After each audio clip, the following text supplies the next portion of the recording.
cultural insights. There we have it. Guess we can start from the beginning. Oh, we didn't unlock one of, or three of them actually. Sorry about that. So it's a little bit incomplete, but we can still watch it, I guess. Hope you enjoy. Start from the beginning, all of the cultural insights that I unlocked in the game.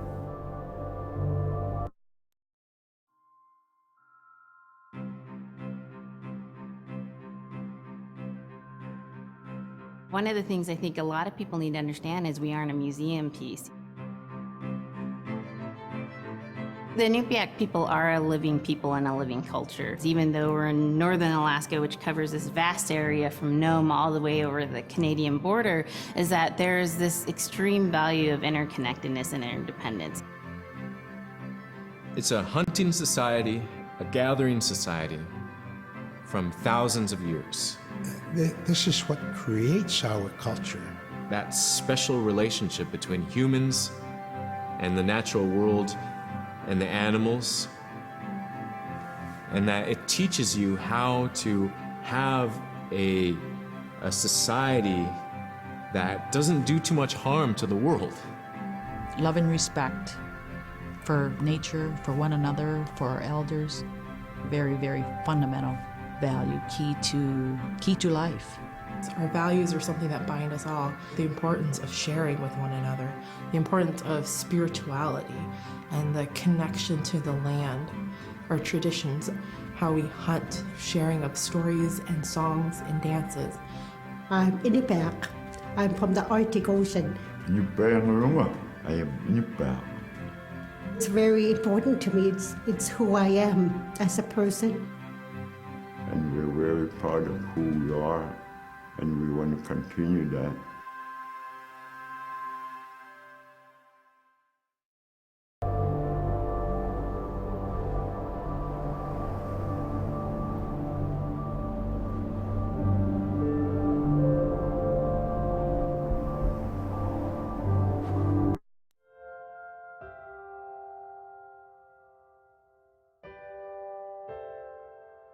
It'd be busy, busy, busy all through the day.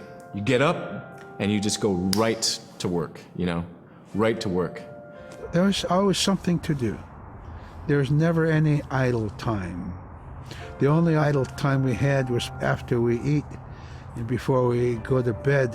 One of the older people would be just relaxing, laying down there and saying, you know, it'd be really nice to hear a story.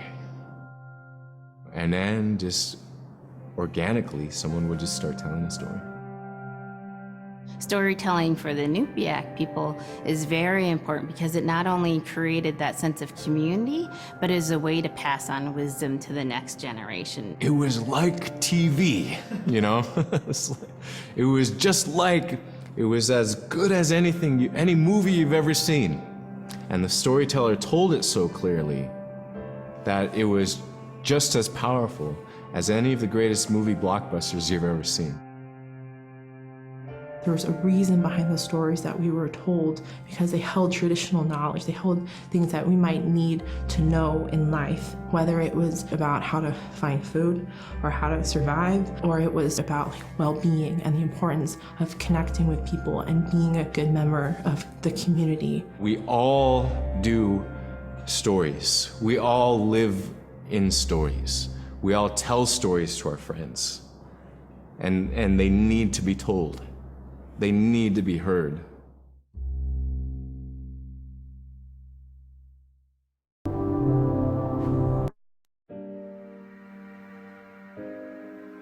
So scrimshaw is this really beautiful method of art that's done either on baleen or ivory, and traditionally it was used to tell stories. Each etching is telling a story of some event.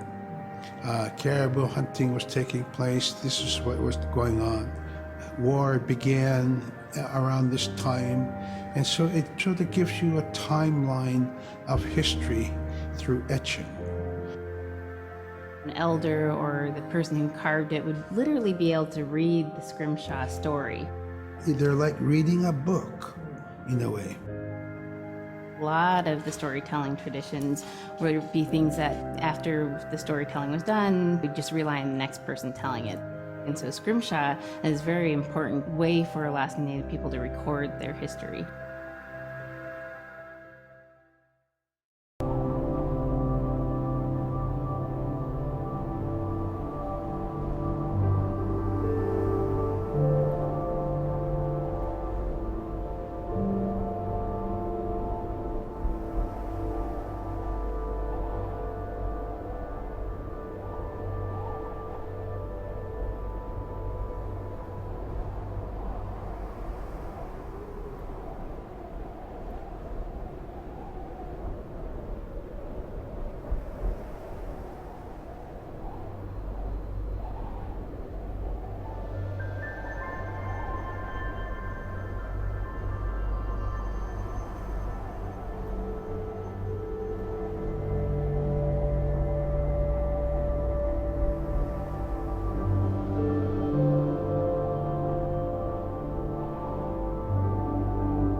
When I was growing up, my grandpa had a pet white fox. If you're a good friend with a fox, when there's danger abound, they try to keep you from getting into trouble. They pull tricks here and there, and foxes are like spoiled little kids in a way. When you let her out, she'd go prancing out in the snow, jumping in the air. I know she was happy then. Come running at me and jump on my chest, knock me backwards, lick my face, and I try not to let it. So that was my memory of my grandpa's pet fox.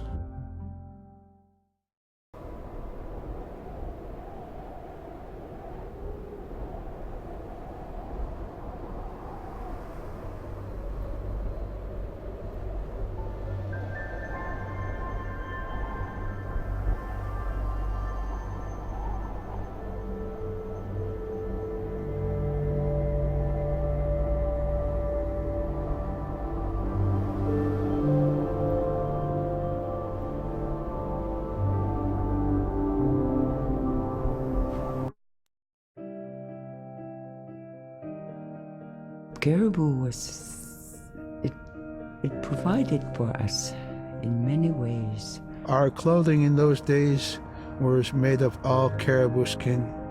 I grew up wearing caribou pants, mittens, caribou skin mattress, blankets. Some people had boots that were made with wolf leggings, sealskin sole bottoms. Baleen was shaved to make insoles. They kept us quite dry and warm as well. But the caribou skin clothing was the best. We would get as many yearlings as we could for our outer clothing. And for heavy winter, we would get caribou in February or March because the hair was the longest and the skin was the thickest, and we would use those for our winter gear. With that stuff on, you could sleep outside in 50 below and it wouldn't bother you a bit.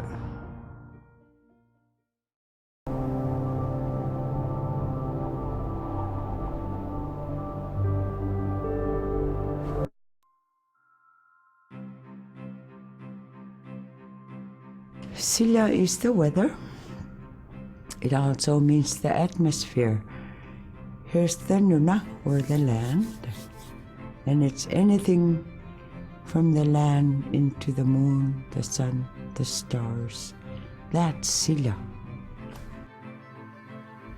It's a very spiritual, and we have a relationship with Silla. Silla has a soul in the same way we do as people, in the same way animals do.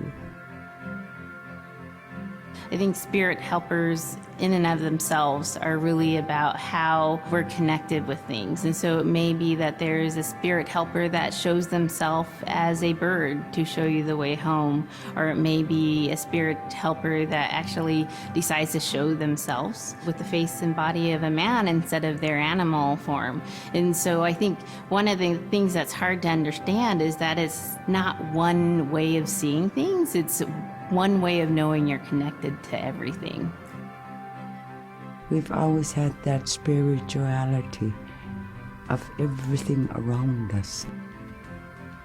It's the interaction you have with the air you breathe, the ocean that you gather resources from, the rivers from which you gather fish, the tundra from which you pick berries, the animals that give themselves.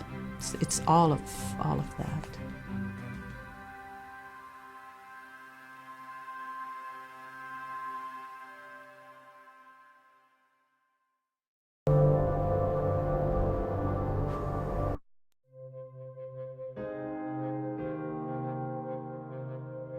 In the winter, when we were traveling, we didn't build sod houses, we built snow houses. In Canada, they call them igloo, but here in Alaska, we call them apuya. We'd do a day of travel, and then we'd make a apuya. The next day, my father would set traps, spend the day there, rest the dogs, give them something to eat, and then the following day, we continued to the next place. We'd go to my dad's sister, who had a house at Dubarg. They had a small sod house over there. We didn't have to do anything. We just visit with them, and my dad and my sister were glad to see each other, and they'd talk away while us kids played outside or go to sleep.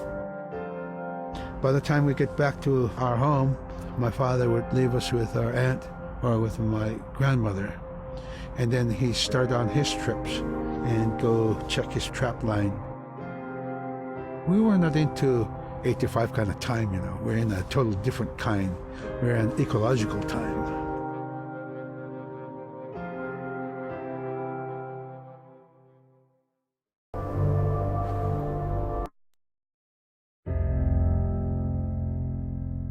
Drum is something that's common to all cultures in Alaska. All cultures have a drum that may have some stylistic differences or differences in the materials that it's made, but it's still in recognition of life and vitality. And the drum mirrors the heartbeat. And when you continue drumming soon, it will be in line with your heartbeat, because that's what it's supposed to be, the heartbeat of the community, and it symbolizes vitality. And it's the most tremendous feeling to be in a room and to have one long row of all the drummers and to have that feeling of unity, everyone beating in harmony, the drum beat in unison. It's the most beautiful feeling. And to know that you're connected, you're on the land that you are connected to. And even if you grew up outside of the community, that which is in you comes from this area. And it's the greatest feeling.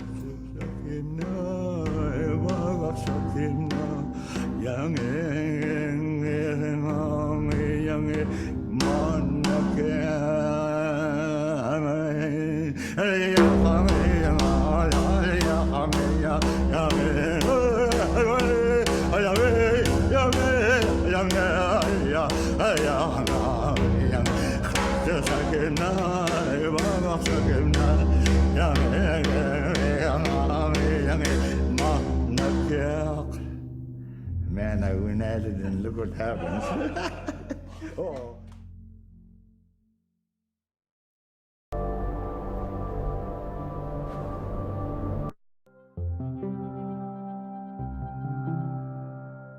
They're just like other people.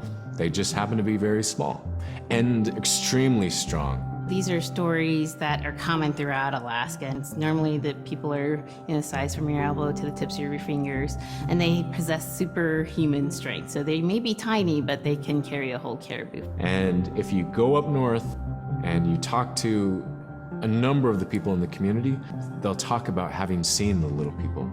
There's a place at home that we know, but we don't profess it to anybody. But it's not like the boogeyman. They can be mischievous, they can be ornery, or they can be helpers. And every now and then, we might have the opportunity to see them, especially if they want us to see them. The fact that it's across Alaska really tells you something about our history and how we interacted with nature around us.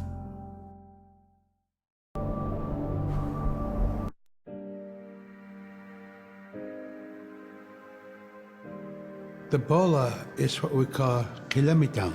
And the kilamitang is made out of braided sinew tied out to some heavy bone which you could twirl. In my case, we're catching ducks.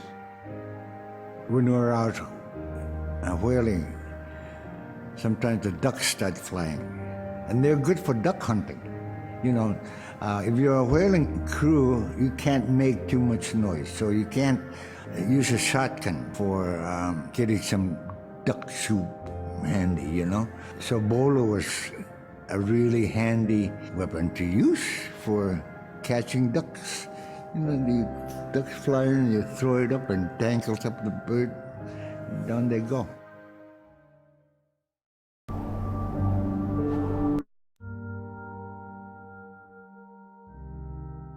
The scariest I've ever been, I was 12 years old. We floated out on a piece of ice while we were duck hunting. It was a bluebird day, just clear blue skies. And there was 3 of us, myself, my brother, and my dad. Next thing you know, we see this dark, dark shadow on the ice. We look and it goes behind us. So we all jumped up, startled, and my dad, he started running. We got back to the ridge there. The ice had fractured, cracked, and broke off, and we were floating away. We were drifting. It was close enough to where my dad would have made it. He stopped and he thought about throwing us across, and if one of us was on the other side, we would be split up. So he stopped, and he just so happened to have a cell phone on him. 911 didn't pick up. That's the worst feeling in the world right there. 911 did not pick up. So he left a message because they record their calls. Once he had relayed that information, his cell phone died. That was the scariest moment I've ever had in my life. We were floating away and I thought we were left for dead. He kept calm during this situation. He's bringing out everything positive in this case. You know, I'm crying, my brother's freaking out. It went from clear blue to dense, dense fog. Within a couple hours, we heard the chopper flying around, so they must have gotten our message. We thought we were saved, and then the chopper sound went away. So we lit some of the sled on fire. It's plastic. We thought black smoke in the fog would create some kind of marker. Chopper pilot had mentioned when we got rescued, you could see a glow in the fog, and he slowed down there, and sure enough, as soon as he slowed down, we got within visual. That was definitely the scariest moment of my life, was floating away and not knowing what the outcome was going to be.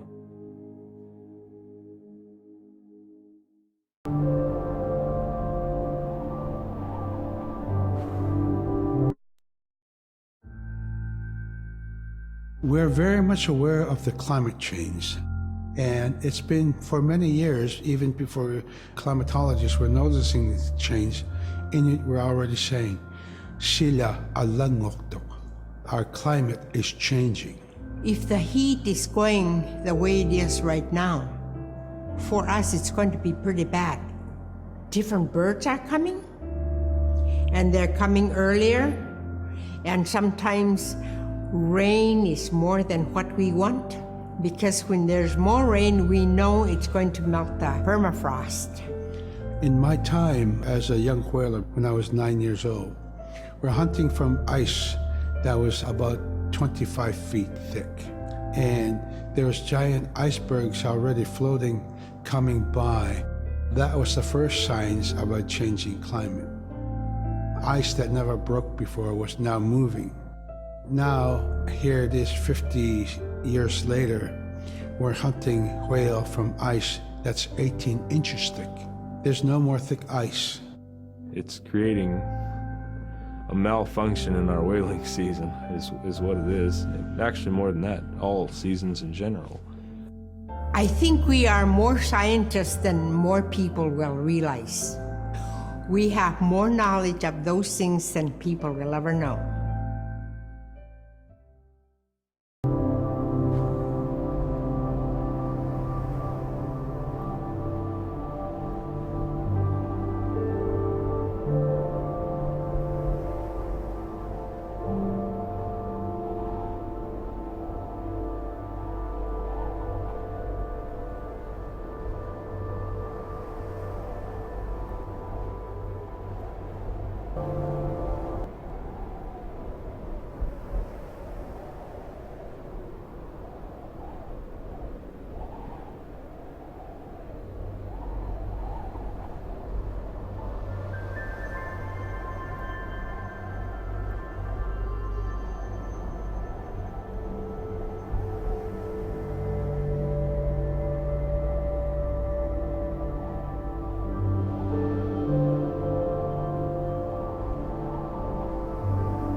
My brother was out seal hunting. He got attacked from behind and managed to grab his knife and save himself.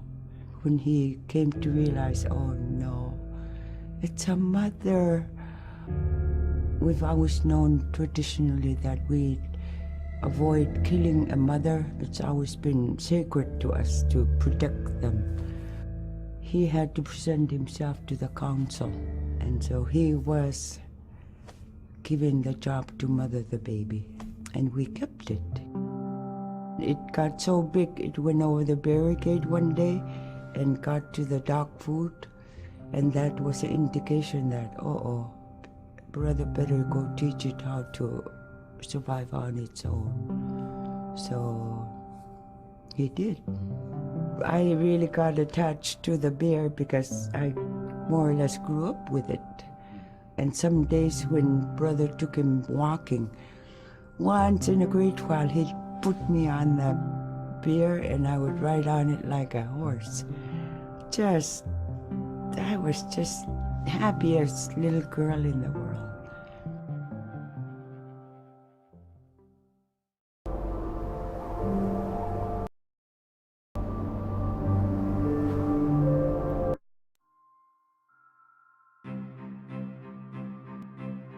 in, Arctic Alaska, hunting is a really important part of life. It's not just about going and shooting something, it's about going and putting food on the table. But more importantly, subsistence hunting isn't just about the insular family unit, it's about feeding the whole community. And I think that's one of the beautiful things about subsistence hunting in Alaska is that people go out and they'll go get, fish, or they'll get a caribou, and they'll get, seals and whales. And one of the first things they'll do is they'll say, oh, I need to take this to the elders.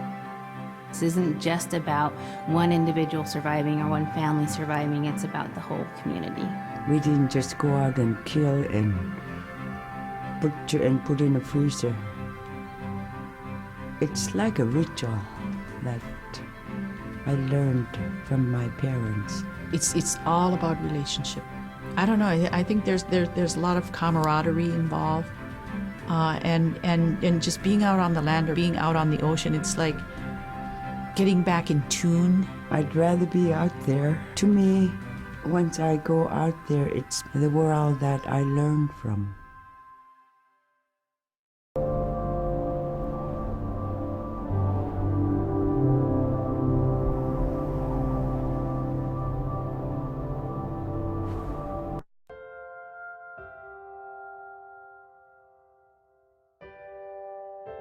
Now we spend all our time out in nature.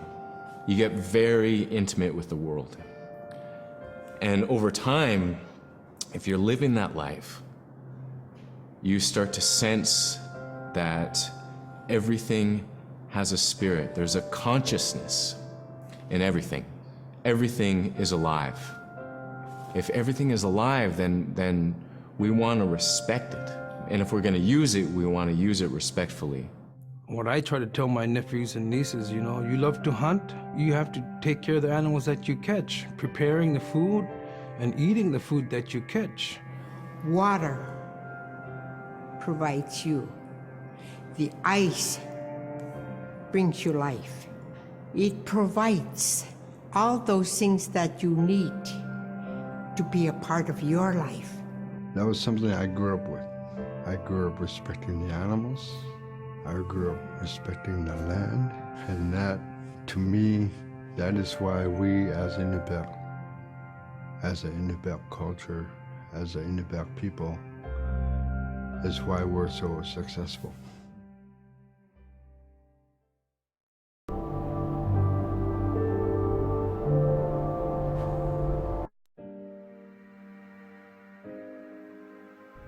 I think most central to the ideology of the Inupiat is the idea of sharing. Being able to feed the community, feed others. That's why we hunt. In the old days, that's what you needed to survive. The sharing is important because it's how the community survives together collectively. We just give. That's how I grew up.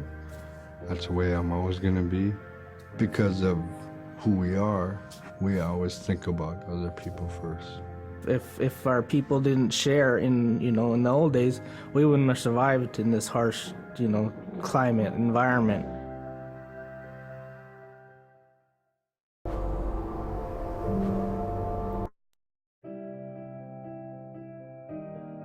Big Diamond, Little Diamond, and King Island.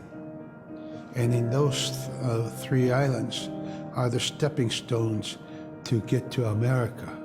So King Island is this absolutely beautiful place off the coast of Alaska. And if you can imagine being on this really kind of rocky island that kind of shoots up from the water to these cliffs, and then all of a sudden you see these stilts, and then you look up and there are these houses. They were built on the cliff up high because of the ice. Being an island in the Bering Sea, you have ice that's being pushed by the winds onto the island. So it's going to pile up 50, 60 feet high. Structures are still there today, and people have returned to King Island. It's a growing community as the people return back to their island.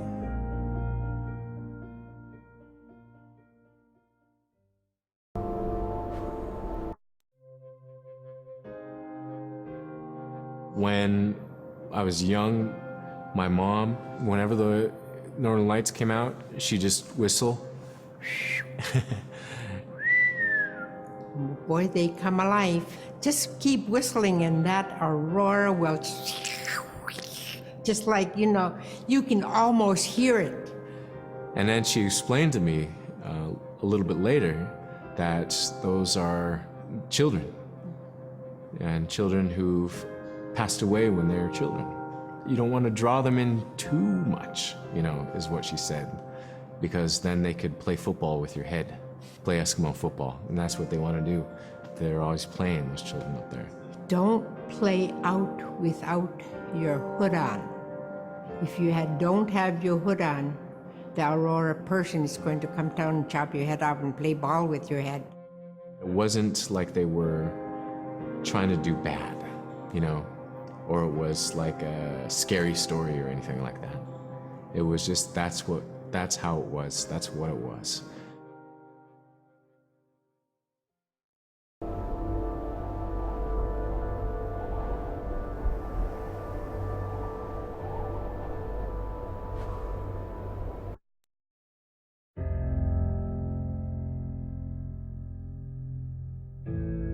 In the month of November, there's no sun.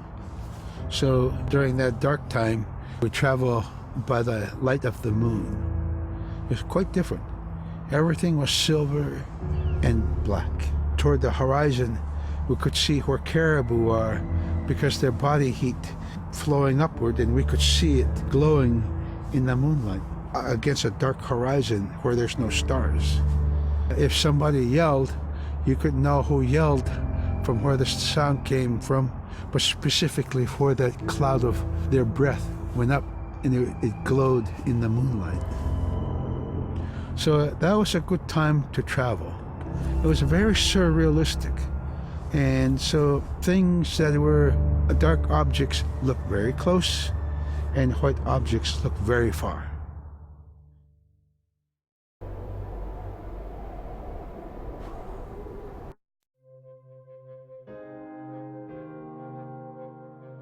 We're taught that there's no hierarchy. It's not everything else and then man, humans on top, and they're separate from everything.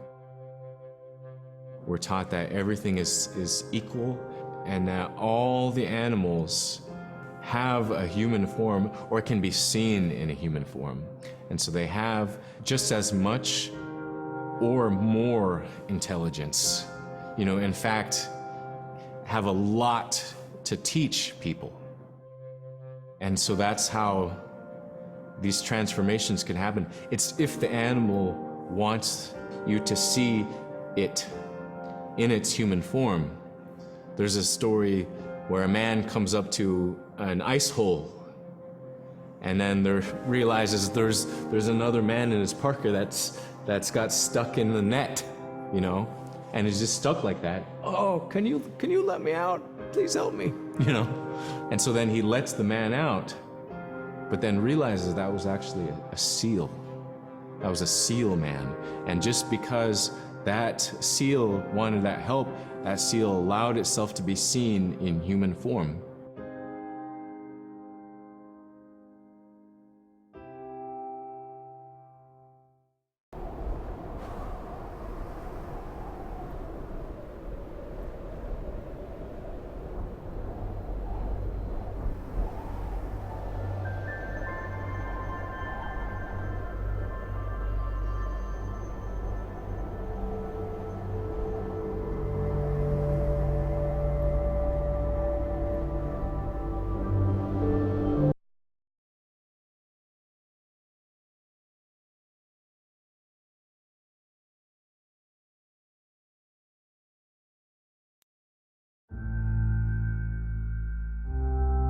We have our Dimi, the body, which returns to Nuna, the earth.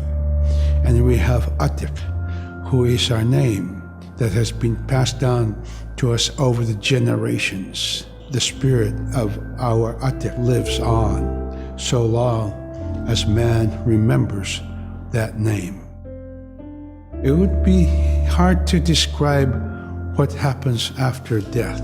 The feeling is that when our anak returns to Sila, then that may be reborn if the name is passed on to a new child who can then retain some of the memories of the original name. And so it's not uncommon for grown-ups or adults to meet a child who has the same name maybe as their grandmother and say, "Hi, Aka," which means grandma, "Hi, Appa," or "Hi, little mom," or "Hi, little dad," because it's the traditional belief that their soul, is continuing on. Humans are renewed and replenished over time. Just like our plants. Every year, flowers are born and bloom and they die. Next year, they are born again.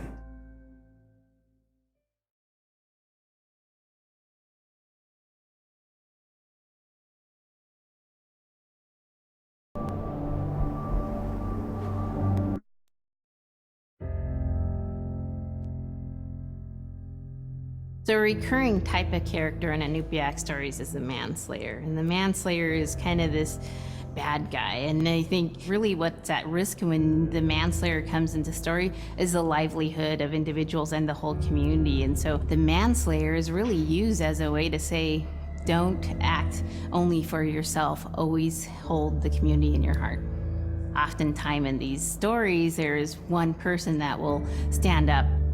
And what this humble person will represent, who faces that manslayer, is a return to order, a return to true living in the community.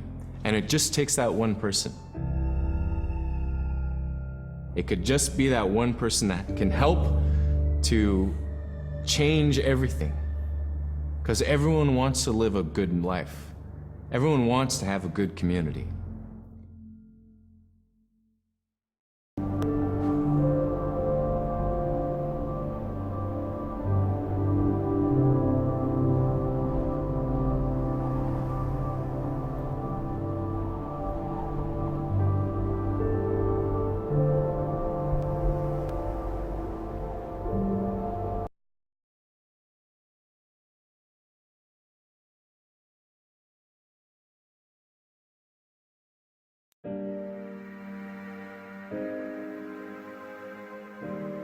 With regard to the environment, the blizzards have been one of the key elements that have impacted the survival of people, especially in the hard winter.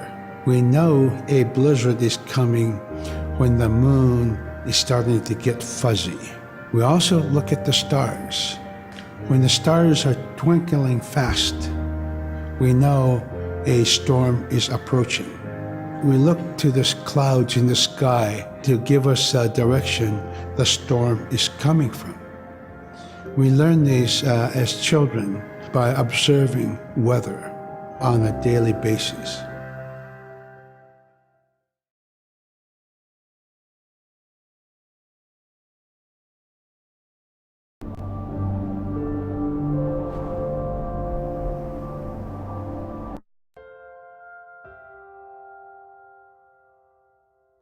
With the story of Inŋitchuŋa, told by Robert Cleveland, it's just a masterwork. It's a well-known story among the Inupiaq people, and in our case, of producing a video game that really reflects indigenous heritage. It captures the imagination, and it's something that you have a very specific kind of task to do. There's a blizzard, and it is just a non-stop blizzard that is overpowering the people. And there's one man that wants to figure it out. And in our case of the story, it's a girl that wants to find the source of that blizzard. The blizzard man, it's like that is the physical embodiment of an element of nature. And so there's a person that needs to go up and take away that adze, that's chipping away that snow. In that community, the person least expected is the one who stands up and makes the difference. Humility is something that we value, and where that comes from is the idea that you are not the biggest thing in the world.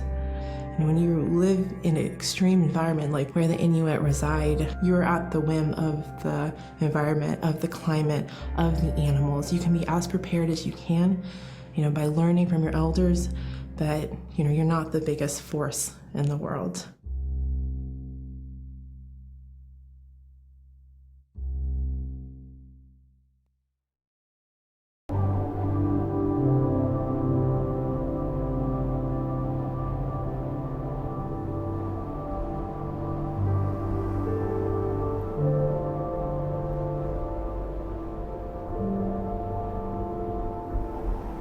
So thank you for watching these cultural insights of Never Alone.